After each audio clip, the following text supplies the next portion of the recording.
Sobat Divija, gimana nih kabar kalian hari ini? Semoga dalam keadaan yang sehat ya. Dan kalau misalnya kalian kurang semangat, tenang aja, ada kami loh dari Divija yang akan mentransfer energi semangat untuk kamu hari ini. Tapi sebelum aku lanjut, dari tadi kan aku udah nyebutin kata-kata Divija. Tapi teman-teman tahu gak sih apa Divija itu? Sini aku kasih tahu. Jadi, Divija itu adalah sebuah komunitas non-profit yang sudah berdiri sejak tahun 2020. Dan fokus utama dalam komunitas ini adalah di bidang kesehatan mental, dengan visi untuk meningkatkan kesadaran dan pemahaman tentang kesehatan mental itu sendiri kepada masyarakat. Divija turut memberikan serangkaian program seperti school visit, mini discussion, counseling online gratis, seminar online, live IG, dan konten edukasi seperti yang teman-teman lihat sekarang ini merupakan bentuk untuk mencapai visi Divija. Jadi, Divija itu ingin turut aktif dalam menyampaikan wawasan seputar kesehatan mental sehingga bisa menjadi sarana nih buat teman-teman saling bertukar cerita dan support system untuk sesama. Nah, ngomong-ngomong tentang program yang ada di Divija, saat ini kalian bertemu dengan kami di Mini Class. Mini Class merupakan divisi yang bertugas untuk menyampaikan atau menyebarkan informasi melalui platform digital seperti YouTube Video, YouTube Short, dan juga Reels Instagram yang berupa video inspiratif.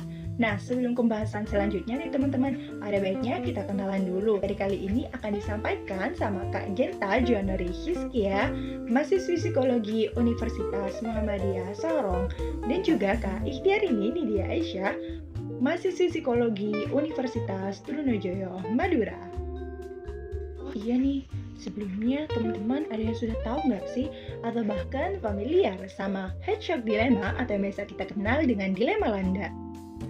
Nah, jadi teman-teman, Hedgehog Dilemma atau dilema landa adalah konsep yang digunakan untuk menggambarkan bagaimana manusia saling mengalami kesulitan dalam membangun hubungan yang dekat tanpa saling menyakiti. Contohnya seperti ini nih teman-teman, ketika kita ingin terlalu dekat dengan seseorang, kemungkinan besar kita akan merasa terluka. Tetapi di sisi lain, ketika kita ingin menjauh dari orang tersebut, kita akan merasa kesepian. Jadi muncullah dilema, lebih baik nahan rasa sakit tapi tetap dekat atau menjaga jarak tapi terisolasi. Nah, teman-teman pasti penasaran kan sama jawabannya? Tonton terus ya. Halo teman-teman, jadi sekarang sudah mulai masuk ke materinya. Nah, kalian pasti pada penasaran kan, istilah awal Hedgehog Dilemma itu dari mana sih sebenarnya gitu ya? Nah, istilah awal dari Hedgehog Dilemma itu diperkenalkan oleh filsuf Jerman yang bernama Arthur Schopenhauer. Kita panggilnya Bapak Schopenhauer aja ya. Nah, Bapak Schopenhauer sendiri itu telah melakukan sebuah penelitian dalam bukunya nih yang berjudul Parerga UND Paralipomena. Di mana dalam buku itu dia melakukan penelitian terhadap sekelompok landak di musim dingin. Jadi ada sebuah ciri khas tertentu ya dalam landak-landak ini, di mana mereka akan secara otomatis bergerombol gitu ya, membentuk suatu kelompok untuk menghangatkan tubuh mereka. Permasalahannya adalah landak-landak ini tuh punya duri-duri yang sangat tajam. Sehingga akhirnya Bapak Schopenhauer itu menilai bahwa landak ini tuh memiliki dilema. Apakah mereka akan tetap saling bersentuhan gitu ya untuk menghangatkan tubuh satu sama lain, tapi dengan posisi duri-duri yang bisa menyakiti mereka, atau mereka memberikan batasan gitu ya, atau sebuah jarak gitu. Sini kami akan bahas 4 penyebab utama kenapa sih seseorang itu mengalami Hedgehog Dilemma. Jadi yang pertama yaitu pengalaman traumatis masa kecil.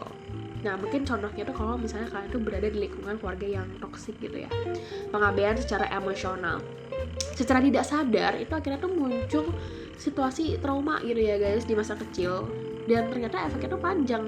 Yang kedua yaitu pengalaman terluka atau dikhianati dalam hubungan yang sebelumnya. Jadi biasanya terjadi di pasangan-pasangan ya. Mungkin kalau istilahnya anak-anak zaman sekarang tuh kayak love bombing, kemudian ada back burner gitu ya. Pengalaman-pengalaman yang kurang mengenakan lah dalam hubungan percintaan gitu ya. Bisa karena dikhianati, dibohongin gitu ya. diselingkuhin gitu. Nah itu seringkali terjadi di percintaan itu lah, yang akhirnya membuat seseorang tuh takut untuk menjalin hubungan dengan orang lain gitu. Yang ketiga yaitu kurangnya keterampilan emosional.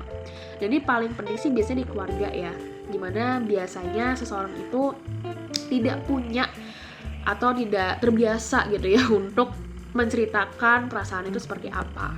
Nah, akhirnya seseorang itu kesulitan untuk mengekspresikan emosinya dia itu sebenarnya itu apa sih gitu. Dan yang terakhir itu perasaan rendah diri atau kurang percaya diri. Jadi biasanya ini ada standarisasi di suatu lingkungan guys. Misalnya nih kalau sekarang tuh ada standarisasi kecantikan, dia harus putih, langsing gitu ya, harus mulus gitu, atau akademis, dia harus pintar, dia harus cerdas gitu ya, nilainya harus A semua, 100 semua, itu biasanya terjadi di situ. Nah akhirnya seseorang itu merasa kalau misalnya masuk di hubungan itu, dia mikir-mikir nih apakah cocok sesuai dengan syarat-syaratnya ini gitu ya atau enggak gitu. Nah mungkin ini juga bisa terjadi sama kalian. Oh iya nih Kak, kira-kira ada nggak sih solusi untuk mengatasi dilema Landa ini? Ada dan teman-teman. Solusi yang pertama yaitu mencapai jarak emosional yang optimal. Misalnya nih, Kak Nindi dan Kak Genta adalah seorang sahabat. Mereka sering sekali ketemu tiap hari, nongkrong bareng. Tapi mereka juga sering berantem loh gara-gara hal sepele. Oleh karena itu, mereka sepakat untuk ngasih ruang antara satu sama lain, sehingga hubungan mereka tetap asik tanpa overdosis kehadiran satu sama lain atau